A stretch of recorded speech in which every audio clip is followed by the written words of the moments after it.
Episode 5. Caught in the Crossfire. The following evening, Aster left the palace with a heavy heart. He felt the tension in the air, but his longing to see Chris outweighed his fears. As he reached the marketplace, his nerves eased slightly when Chris greeted him with a bright smile. "You look tired," Chris said, handing Aster a wooden cat he had been carving.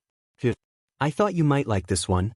Aster accepted the gift, his chest warming at Chris's thoughtfulness. "Thank you," he said softly. For a moment he forgot his worries.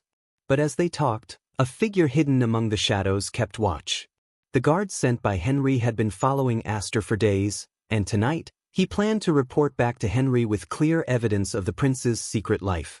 As Aster helped Chris pack up his stall, the guard approached, his hand resting on the hilt of his sword. "You there," the guard called, his voice sharp. Both Aster and Chris turned. Chris frowned, sensing trouble, but Aster's heart sank. He recognized the guard's uniform and knew his time of secrecy was over. "Who are you to question us?" Chris asked boldly, stepping in front of Aster. The guard ignored him, his eyes fixed on Aster. "Prince Aster, you are to return to the palace immediately." Chris's eyes widened, and he turned to Aster in shock. "Prince," he repeated, his voice full of disbelief.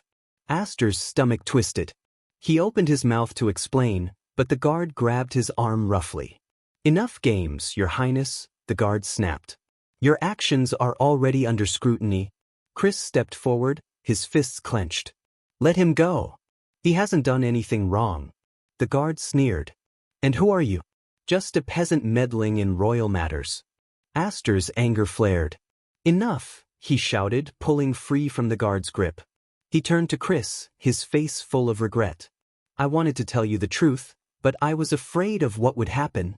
Chris stared at him, his expression torn between hurt and confusion. "So everything was a lie?" he asked quietly. "No," Aster said quickly. "Nothing was a lie. I just wanted to know what it was like to live outside the palace. To meet people like you." Before Chris could respond, the guard stepped forward again.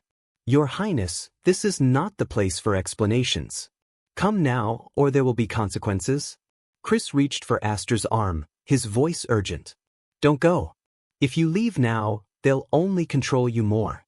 Aster hesitated, caught between two worlds, the freedom he found with Chris and the duty pulling him back to the palace.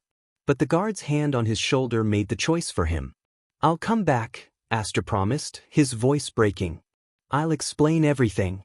Chris watched as the guard led Aster away, his heart heavy with both anger and sadness. He had trusted Aster, but now his trust felt like a fragile thing, broken by secrets. As Aster was escorted back to the palace, Henry waited with a satisfied smile.